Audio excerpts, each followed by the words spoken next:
மொச்சை உருளைக்கறி எப்படி பண்ணுறதுன்னு பார்க்கலாம். வாங்க வீடியோக்குள்ளே போகலாம். நான் உருளைக்கிழங்கு 1/2 கிலோ வேக வச்சு தோல் உரித்து எடுத்து வச்சுருக்கேன். மொச்சை ஒரு கப்பு நைட்டே ஊற வச்சு காலையில் உப்பு போட்டு வேக வச்சு எடுத்து வச்சுருக்கேன். இப்போ ஒரு மிக்ஸி ஜாரில் 6 பல்லு பூண்டு போட்டு தண்ணி விடாமல் இந்த மாதிரி பொடி பண்ணி எடுத்து வச்சுக்கோங்க.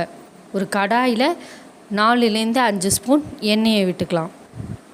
இந்த டிஷ்ஷுக்கு நான் பேபி பொட்டேட்டோ தான் யூஸ் பண்ணியிருக்கேன். நீங்களும் அதே யூஸ் பண்ணுங்கள். பெரிய உருளைக்கிழங்கு யூஸ் பண்ணிங்கன்னா நல்லா இருக்காது. அதனால் பேபி பொட்டோவே எடுத்துக்கோங்க. எண்ணெய் சூடானதுக்கப்புறம் 1 ஸ்பூன் கடுகு நல்லா வெடித்ததுக்கப்புறம் 1 ஸ்பூன் ஜீரகம் லைட்டாக கலர் மாறும்போது நான் ஒரு பெரிய வெங்காயம் கட் பண்ணி வச்சுருக்கேன், அதை ஆட் பண்ணிக்கிறேன்.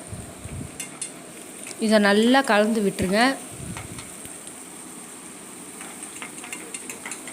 2 நிமிஷம் நல்லா கை விடாமல் கலக்கிக்கோங்க மீடியம் ஃப்ளேமில் வச்சு.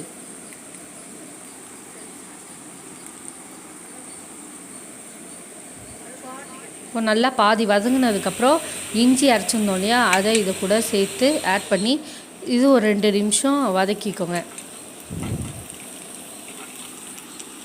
அடிக்கடி கிளறி விட்டுக்கோங்க, அப்போ தான் கரிஞ்சிராமல் இருக்கும்.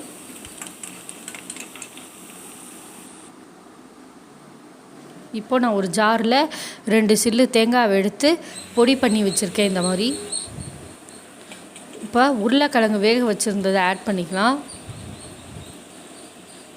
இது கூட மொச்சையும் ஆட் பண்ணியிருக்கோம். நான் உருளைக்கிழங்குக்கும் மொச்சைக்கும் நான் உப்பு போட்டு தான் வேக வச்சுருந்தேன்.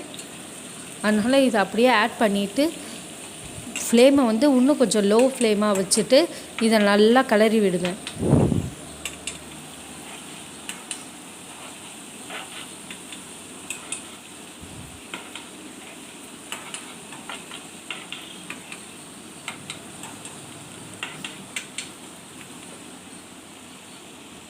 ஒரு 5 நிமிஷம் நல்லா கிளறி விட்டதுக்கப்புறம் 1/4 ஸ்பூன் மஞ்சப்பொடி ஆட் பண்ணிக்கோங்க. மஞ்சப்பொடியை போட்டுட்டு ஒரு கிளறி விட்டதுக்கப்புறம் நம்ம காரத்துக்கு ஏற்ற அளவு காரப்பொடி சேர்த்துக்கலாம். நான் 2 ஸ்பூன் காரப்பொடி சேர்த்துருக்கேன். காரப்பொடி சேர்த்ததுக்கப்புறம் ஒரு 2 நிமிஷம் போல் நல்லா வதக்கி விட்டுக்கோங்க. காரப்பொடி பச்சை வடை போகிற வரைக்கும் நல்லா வதக்கிக்கோங்க.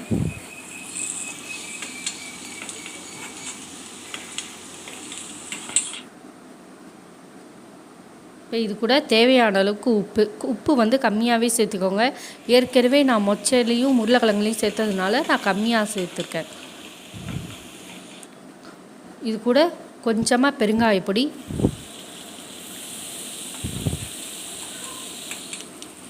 இப்போ நான் ஒரு சின்ன நெல்லிக்காய் சைஸு புளியை கரைச்சி வச்சுருக்கேன். அதை இது கூட ஆட் பண்ணிக்கலாம். புளிப்புக்காக நான் கொஞ்சமாக கரைச்சி எடுத்துருக்கேன்.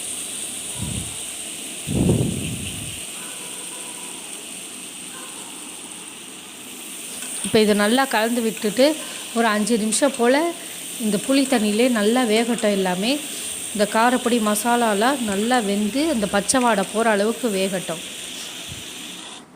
இப்போ நல்லா வெந்துருச்சு. இது கூட நான் ஒரு 1 ஸ்பூன் சர்க்கரை சேர்த்ததுக்கப்புறம் நல்லா கலந்து விட்டுருங்க. இது நல்லா வேகட்டும். வெந்ததுக்கப்புறம் நம்ம தேங்காய் அரைச்சி வச்சுருந்தோம் இல்லையா, அதை கொஞ்சமாக சேர்த்துக்கலாம். நான் ஒரு 2லேருந்து 3 ஸ்பூன் தேங்காய் துருவனது தான் சேர்த்துருக்கேன். இப்போ தேங்காய் போட்டதுக்கப்புறம் ஃப்ளேமை இன்னும் கொஞ்சம் சின்னது பண்ணி வச்சுருங்க. லோ ஃப்ளேமாகவே வச்சுக்கோங்க, அப்போ தான் தேங்காய் அடி பிடிக்காமல் இருக்கும். கலர்னதுக்கப்புறம் கொஞ்சமாக கொத்தமல்லி நெருக்கி வச்சு இது ஒரு 2 கலரி இறக்கிட வேண்டியதான். மொச்சை உருளை ரெடி ஆகிடுச்சு. இந்த வீடியோ பிடிச்சிருந்தா லைக் பண்ணுங்கள், ஷேர் பண்ணுங்கள், சப்ஸ்கிரைப் பண்ணுங்கள்.